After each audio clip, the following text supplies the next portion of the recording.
नमस्कार दोस्तों, स्वागत है आप सभी का इस नए वीडियो में। दोस्तों, एक बार की बात है, महात्मा बुद्ध एक गांव से होकर गुजर रहे थे। उस गांव में एक तालाब था। महात्मा बुद्ध और उनके सभी शिष्य तालाब के पास आकर रुक गए। तभी वहां पर एक लड़का अपनी मां के साथ पानी भरने आया। उस लड़के की नजर महात्मा बुद्ध पर पड़ी।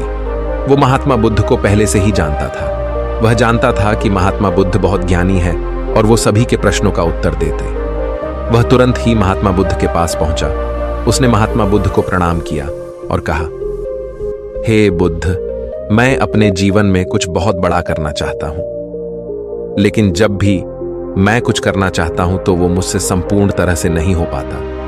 मुझे तो कुछ समझ ही नहीं आता कि आखिर में क्या गलती कर रहा हूं। इसलिए मैं आज आपसे यही प्रश्न पूछने आया कि लक्ष्य को पाने के लिए ऐसी कौन सी कठिनाइयां हैं जो हमें पार करनी होगी। महात्मा बुद्ध उस लड़के को देखकर मुस्कुराने लगे और उस लड़के से कहते हैं, जब तक तुम अपने लक्ष्य की ओर कदम नहीं बढ़ाओगे, तब तक सफलता से जुड़ा हुआ हर एक प्रश्न, हर एक उत्तर अधूरा है। महात्मा बुद्ध इतना कहकर अपने सभी शिष्यों के साथ वहां से आगे की ओर चल पड़े। वो लड़का भी अपनी मां के साथ वापस अपने घर लौट आया। अगले दिन जब वो लड़का अपनी मां के साथ वापस उस तालाब पर पानी भरने आया तो उसने देखा कि तालाब में जो कमल की केवल कलियां थी, आज वो पूरी तरह से खिल चुकी है और पूरे के पूरे तालाब में केवल कमल के फूल ही नजर आ रहे। उस लड़के की मां को अपनी आंखों पर यकीन नहीं हो रहा था। उस पर उसकी मां कहती है, बेमौसम इतने सारे फूल एक साथ खिलना, ऐसी घटना तो मैंने आज तक नहीं सुनी। ऐसा अवश्य ही महात्मा बुद्ध के यहां पर आने के कारण हुआ है, अर्थात ये उनका ही प्रभाव है। ये सुन वो लड़का सोच में पड़ गया। उसने तुरंत ही तालाब से एक कमल का फूल तोड़ा और मन ही मन ये सोचने लगा, यदि यह महात्मा बुद्ध के प्रभाव के कारण हुआ है तो मुझे अवश्य ही महात्मा बुद्ध से मिलना चाहिए। शायद हो सकता है कि वो मुझे कुछ प्रेरणा देना चाहते हैं। ऐसा सोचते सोचते उस लड़के ने यह भी मन बना लिया कि वह महात्मा बुद्ध से अवश्य मिलेगा। और साथ ही उसके मन में महात्मा बुद्ध की वो आवाज गूंज रही थी कि जब तक तुम लक्ष्य की ओर कदम ही नहीं बढ़ाओगे, तब तक सफलता से जुड़ा हर प्रश्न, हर उत्तर अधूरा है। तभी उस लड़के ने वह कमल का फूल एक छोटे से मटके में रख लिया और उसने मन ही मन यह मन बना लिया कि वह महात्मा बुद्ध से मिलकर रहेगा और उसके मन में जो भी प्रश्न है वह उनसे उनके उत्तर जानकर रहेगा। उस लड़के ने तुरंत ही अपनी मां से कहा, मां, मैं महात्मा बुद्ध से मिलने जा रहा हूं। वो अब तक बहुत आगे नहीं निकले होंगे।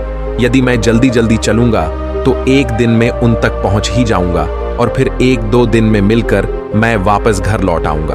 उसकी मां ने उसे समझाने की कोशिश की, लेकिन वो लड़का नहीं माना। वो तुरंत सफर की ओर निकल पड़ा। वो मार्ग पर तेजी से आगे बढ़ रहा था। जल्दी जल्दी चलते हुए उसने बहुत कम समय में अपना गांव पार कर लिया, लेकिन अब इसी कारण वो थकने भी लगा था और उसकी रफ्तार भी धीमी पड़ रही थी। उस लड़के का जोश भी अब खत्म होता जा रहा था। धीरे धीरे चलते चलते वह जंगल के रास्ते आ पहुंचा और जंगल को देखकर उसके मन में एक डर उत्पन्न हुआ। उसने सोचा कि मैंने आज तक कभी जंगल पार नहीं किया है और इस जंगल में तो कई जंगली जानवर भी हैं। यदि मैं रास्ता भटक गया तो मैं महात्मा बुद्ध तक कभी नहीं पहुंच पाऊंगा, और यदि मैं किसी गलत रास्ते पर चला गया तो मुझे कम से कम 2 दिन और लगेंगे महात्मा बुद्ध तक पहुंचने के लिए, और यदि वो मुझसे बहुत आगे निकल गए तो मुझे बाकी रास्ते भी पता नहीं चल पाएंगे और फिर मैं उनसे कभी नहीं मिल पाऊंगा। वो लड़का इसी सोच विचार में पड़ा हुआ था। तभी उसने देखा कि उसी रास्ते से एक घुड़सवार आ रहा था। लड़के ने उस घुड़सवार से कहा, भाई, मुझे जंगल पार करवा दीजिए। मुझे महात्मा बुद्ध से मिलना है। मुझे ये कमल उन्हें देना है। क्या आप मुझे जंगल पार करवा सकते हैं? इस पर सवाल कहता है, बेटा देखो, मैं तुम्हें ले तो नहीं जा सकता, लेकिन मैं तुम्हारी मदद जरूर कर सकता हूं। यदि तुम चाहो तो यह कमल वाला मटका मुझे दे दो, मैं इसे महात्मा बुद्ध तक पहुंचा दूंगा। उस घुड़सवार की यह बात सुनकर वो लड़का एक बार फिर से सोच विचार में पड़ गया और सोचने लगा, यदि मैं पैदल जाऊंगा तो मुझे बहुत समय लग जाएगा और पता नहीं मैं महात्मा बुद्ध तक पहुंच भी पाऊंगा या नहीं। अगर मैं ये कमल वाला मटका घुड़सवार को दे देता हूं तो ये घुड़सवार घोड़े से बहुत जल्दी महात्मा बुद्ध तक पहुंच जाएगा और उन्हें यह कमल जरूर दे देगा। इससे मेरा काम भी आसान हो जाएगा और मेरा काम बहुत जल्द पूरा भी हो जाएगा। काफी कुछ सोच विचार करने के बाद उसने तय किया कि वो ये कमल का फूल उस घुड़सवार को दे देगा। ये सोचकर उस मटके को उस घुड़सवार को थमाने ही वाला था कि तभी उसे याद आया कि इस कमल के पीछे उसका क्या उद्देश्य है, वो किस मकसद से इस कमल को महात्मा बुद्ध के पास ले जा रहा है। तभी उस लड़के के मन में एक और विचार उत्पन्न हुआ, यदि मैं इस कमाल को लेकर महात्मा बुद्ध तक नहीं पहुंचा तो फिर मेरा जो प्रश्न है मैं उनके उत्तर कैसे जान पाऊंगा। और हो सकता है कि मुझे मेरे जीवन में बस ये एक ही मौका मिला है जिसमें मैं महात्मा बुद्ध से मिल सकता हूं और अपने सभी प्रश्नों के उत्तर पा सकता हूं। हो सकता है कि दोबारा मुझे ये अवसर ना मिले, इसलिए मैं ये मटका नहीं दूंगा। मैं इसे स्वयं ही महात्मा बुद्ध तक पहुंच जाऊंगा।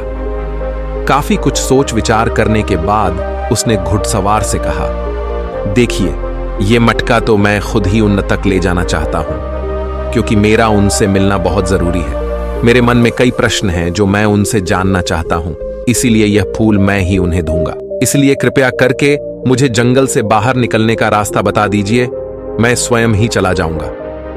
इस पर उस घुड़सवार ने उस लड़के को जंगल से बाहर जाने का रास्ता बता दिया और उस मार्ग पर आगे की ओर बढ़ चला। वो जल्दी जल्दी मार्ग में आगे बढ़ रहा था और देखते ही देखते शाम का वक्त भी होने आया था। तभी उस लड़के के मन में एक और विचार आया और वो ये सोचने लगा, यदि शाम के वक्त मैं इस जंगल में भटक गया तो मेरा क्या होगा? मैं महात्मा बुद्ध तक कैसे पहुंच पाऊंगा? और अगर मैं उनसे नहीं मिल पाया तो मेरी यात्रा बेकार हो जाएगी। इससे तो अच्छा होता कि मैं उस घुड़सवार को ही ये मटका दे देता, वह उसे महात्मा बुद्ध तक अवश्य पहुंचा देता। मुझे तो घर लौट जाना चाहिए था, यही मेरे लिए बेहतर होता। इस प्रकार उस लड़के के मन में तरह तरह के विचार उत्पन्न हो रहे थे। ऐसा होगा तो क्या होगा, वैसा हो जाएगा तो क्या होगा, यदि मैं भटक गया तो क्या होगा। तभी उस लड़के ने उस कमल की ओर देखा। उस कमल से ही उसे महात्मा बुद्ध की याद आई। महात्मा बुद्ध के चेहरे पर वो असीम शांति थी, उसे महात्मा बुद्ध की वो मुस्कान याद आई। तभी उसके मन में एक और विचार उत्पन्न हुआ, जिनके आने से हमारे तालाब में इस प्रकार अनेक को फूल खिल गए, जिसके साथ होने से हमारे मन को प्रेरणा मिलती है, जिनके चेहरे पर वो असीम शांति है, जिनसे मिलकर मेरा मन शांत हो जाता है। यदि मैं उनसे मिल पाऊं तो मुझे कितना कुछ सीखने को मिलेगा। ऐसा सोचते ही उसके मन में एक बार फिर से महात्मा बुद्ध से मिलने की प्रेरणा जाग उठी और वो निश्चिंत होकर अपने मार्ग में आगे की ओर बढ़ता चला जा रहा था। काफी दूर आगे चलने के बाद जंगल खत्म होने लगा। तब उसने महसूस किया कि जब जब वो अपनी इस यात्रा का उद्देश्य याद करता है, जब ये याद करता है कि वो महात्मा बुद्ध से क्यों मिलना चाहता है, तब तक उसके राह की मुश्किलें कम होने लगती हैं। और यही वास्तविकता है, यही हम सभी के साथ होता है। फिर चाहे वो कोई छात्र हो या फिर व्यापारी, जब जब इंसान खुद पर शक करता है, खुद पर संदेह करता है, तब तक वह रुकावटें बड़ा रूप ले लेती है। और जब हम अपने लक्ष्य को याद रखते हैं, अर्थात अपना उद्देश्य याद रखते हैं, तब तक वो रुकावटें हमारे सामने छोटी पड़ जाती है और हम उसे आसानी से पार करके अपने लक्ष्य की ओर आगे बढ़ चलते। इस पर उस लड़के ने यह महसूस किया कि उसे अपना लक्ष्य याद रखना है, उसे अपना उद्देश्य याद रखना है और छोटे छोटे कदमों से आगे की ओर बढ़ते जाना है। उसके बाद उस लड़के ने सारी चिंताएं छोड़ दी। वह केवल सफर पे आगे की ओर बढ़ता जा रहा था, लेकिन इस बीच वो चलते चलते काफी थक चुका था। और जैसे ही उसने जंगल पार किया, तभी जंगल के ऊपर उसे एक छोटी सी कुटिया नजर आई। वहां पर एक सुंदर स्त्री रहती थी। लड़का काफी थक चुका था और उसे बहुत जोरों की प्यास लगी थी। वो लड़का उस कुटिया में गया। वहां पर उस स्त्री से उसने पानी मांगा। इस बार उस स्त्री ने उस लड़के को पानी पिलाया। तभी वह स्त्री उस लड़के से कहती है, आखिर तुम महात्मा बुद्ध से क्यों मिलना चाहते हो? इस पर वह लड़का कहता है, मेरे मन में कुछ प्रश्न हैं और मैं उन प्रश्नों का उत्तर जानना चाहता हूं और मेरे पास केवल ये एक ही अवसर है, इसलिए मुझे उनसे मिलना ही है। वह लड़का उसी तरह से अपनी बातें कर ही रहा था। उधर दूसरी तरफ उस स्त्री के मन में उस लड़के के प्रति प्रेम जाग रहा था कि उस लड़के को पसंद करने लगी थी। वो लड़की उस लड़के को रोकना चाहती थी। वो उससे कहती है, आज की रात तुम यहीं रुक जाओ, वैसे भी शाम होने को है और बहुत जल्द रात भी हो जाएगी। ऐसे में तुम कहाँ जाओगे? इससे अच्छा है आज तुम यहीं पर रुक जाओ। आज हमारे बगल में ही शादी है, वहां पर नाच गाना होगा, खाना पीना होगा, बहुत मजा आएगा। इसीलिए आज रात तुम यहीं पर रुक जाओ। उस स्त्री के मुख से यह सुनकर वो लड़का यह समझ चुका था कि यह स्त्री मुझे पसंद करती है और वह बहुत सुंदर भी है। उसकी सुंदरता को निहारते हुए वो लड़का मन ही मन ये सोच रहा था कि यदि मैं इस तरह से दोस्ती कर लूं तो मेरा जीवन तो समझ जाएगा, मुझे जीवन का मजा आ जाएगा और वैसे भी आज रात तक तो मैं महात्मा बुद्ध से मिल भी नहीं पाऊंगा, तो क्यों ना मैं यहीं पर रुक जाऊं। तभी उस लड़के ने जवाब देते हुए कहा, मैं कुछ देर में सोच कर बताता हूं। लड़का इस विषय पर सोच ही रहा था कि तभी उसके मन में एक बार फिर से महात्मा बुद्ध की वो बात याद आ गई और उसे यह एहसास हुआ कि मैं इतनी दूर से यहां पर क्यों आया हूं। उसने मन ही मन खुद से प्रश्न किया, क्या मैं यहां पर इतनी दूर इस लड़की से मित्रता करने आया था? नहीं नहीं, ये मेरी मित्र नहीं बन सकती। क्या भरोसा आज को इसका मन मुझ पर आया है और कल को किसी और पर आ गया तो मैं क्या करूंगा। लड़के ने तुरंत ही उस कमल की ओर देखा, तभी उसे उसका उद्देश्य याद आ गया और उसने तुरंत ही यह निर्णय लिया कि वह आगे की ओर बढ़ेगा। उसने उस लड़की को साफ साफ मना कर दिया और अपने मार्ग की ओर आगे बढ़ चला। जब वो आगे की ओर जा रहा था तभी उसे अपने इस निर्णय पर अफसोस हो रहा था।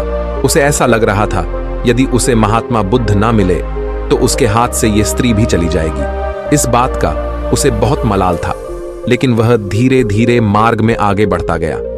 कुछ दूर आगे जाने के बाद जब उसका मन शांत हुआ तब उसे इस बात का एहसास हुआ कि यदि वह उस स्त्री के पास रुक जाता तो वह अपने उद्देश्य में कभी सफल नहीं हो पाता और उसकी ये यात्रा बेकार हो जाती, उसकी इतनी मेहनत व्यर्थ हो जाती। और तब उसे एक और चीज का एहसास हुआ कि जो भी व्यक्ति या फिर वस्तु हमें अपने उद्देश्य से भटकाने का प्रयास करे, हमें उससे तुरंत ही दूर हो जाना चाहिए।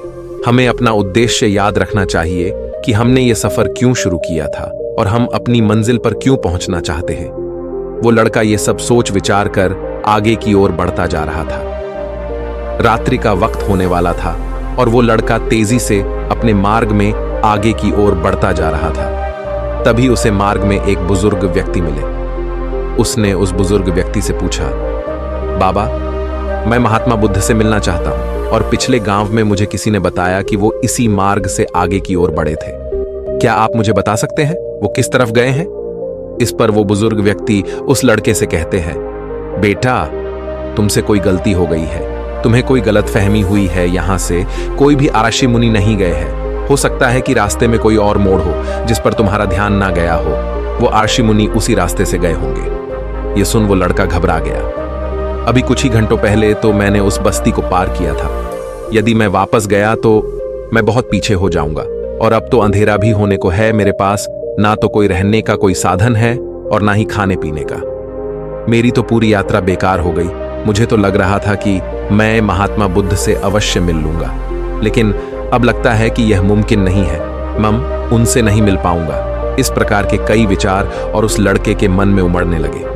वो लड़का खुद पर संदेह करने लगा। जैसे ही उसके मन में इस प्रकार के विचार उत्पन्न हुए, मानो उसके पैरों में किसी ने बेड़ियां डाल दी हो। वह बार बार केवल एक ही बात सोच रहा था कि आखिर वो मुझे क्यों नहीं दिखाई दिया। मैं बार बार एक ही गलती क्यों करता हूं? मुझसे इतनी बड़ी गलती कैसे हो गई? ये सोचकर वो लड़का सर पकड़कर वहीं पर बैठ गया। कुछ देर तक तो उसे कुछ भी समझ नहीं आ रहा था। तभी उसे उसकी माँ की बात याद आई। उसकी माँ ने उस लड़के से कहा था, बेटा, हर गलती में सीख छुपी होती है जो हमारे जीवन को और भी बेहतर बनाती है। ये बात उसे याद आते ही उसका मन शांत होने लगा और देखते ही देखते उसका मन पूरी तरह से शांत हो चुका था। और वो लड़का बार बार अपने मन में अब एक ही बात दोहरा रहा था कि हर गलती में सीख छुपी हुई होती है और हमें वो और बेहतर बनाने आती है। उसने अपनी गलती को स्वीकार किया। वो कहने लगा, हाँ, मुझसे गलती हुई है। मैं जल्दीबाजी में बिना सोचे समझे बस मार्ग में आगे की ओर बढ़ता जा रहा था। जैसे जैसे लोगों ने कहा, मैं उसी तरह से आगे की ओर बढ़ता चला गया। उसके गलती स्वीकारते ही उसका मन पूरी तरह से शांत हो गया। उसकी निराशा अब आशा में बदल चुकी थी। वह एक पेड़ के नीचे बैठा हुआ था। तभी उसने देखा कि कुछ जानवर नदी से पानी पी रहे थे। ये सब देखकर उस लड़के को याद आया कि जब वह पहली बार महात्मा बुद्ध से मिला था तब पानी के पास ही मिला था और महात्मा बुद्ध के साथ उनके कई शिष्य भी हैं, तो उन्हें पानी की तो आवश्यकता जरूर पड़ेगी। इस बात पर उस लड़के को तुरंत ये समझ में आ गया कि महात्मा बुद्ध भी उसी रास्ते से भ्रमण कर रहे होंगे। जिस रास्ते पर पानी होगा, तभी उसने सोच विचार कर यह तय किया कि वापस जाने से अच्छा है क्यों ना मैं नदी के किनारे किनारे आगे की ओर बढ़ता रहा।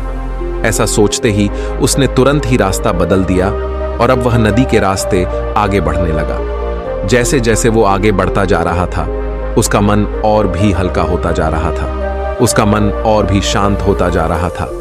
तब उसने अनुभव किया कि जब मन बहुत शांत होता है तो हमारा मन बहुत हल्का हो जाता है और जल्दबाजी नहीं करता और ना ही किसी में या खुद में कोई कमी निकालता है। हमारी बुद्धि पहले से बेहतर काम करने लग जाती है। तब उस लड़के ने इस बात का भी अनुभव किया कि खुद से शिकायत करना एक बहुत बड़ी कमी है जो हमें दुख की ओर ले जाती है।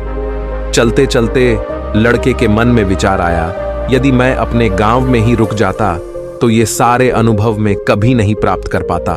ऐसा सोचते सोचते वो मार्ग में आगे की ओर बढ़ रहा था।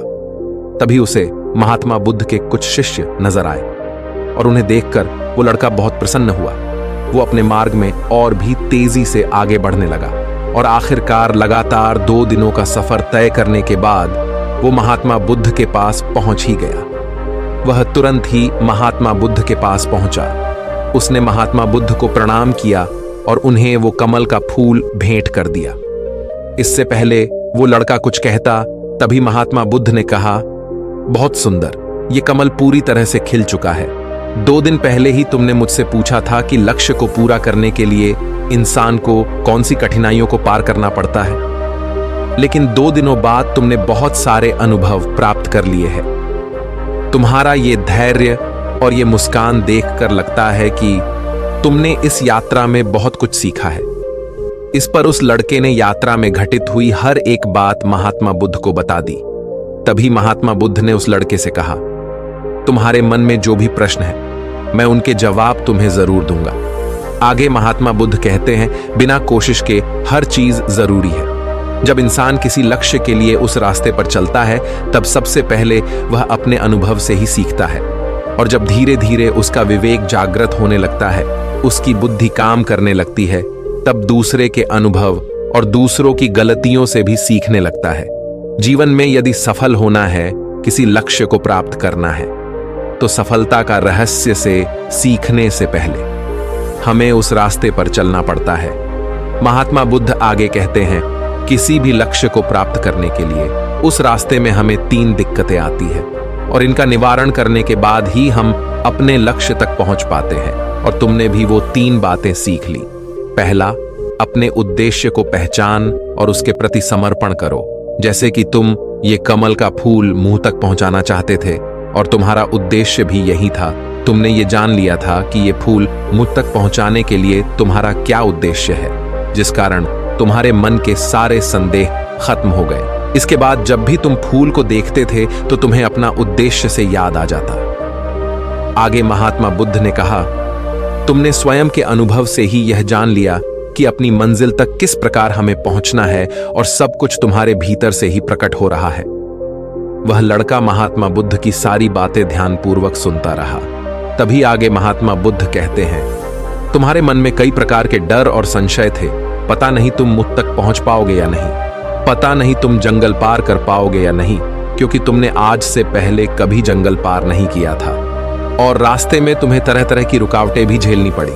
और जब हमारे रास्ते में तरह तरह की रुकावटें उत्पन्न होती है, तब हमारा मन बाधित होने लगता है, हमारा मन भटकने लगता है और हम अपने लक्ष्य से भटक जाते हैं। लेकिन जब हम अपना सारा ध्यान रुकावटों से हटाकर अपने उद्देश्य पर लगाते हैं, तो सारी रुकावटें खुद ब खुद छोटी पड़ने लगती है और हम उन्हें आसानी से पार कर ले जाते हैं। शुरुआत में हर किसी की यही समस्या है कि वह यह नहीं जानता कि आखिर वो सफल क्यों होना चाहता है, क्यों वो कुछ करना चाहता है।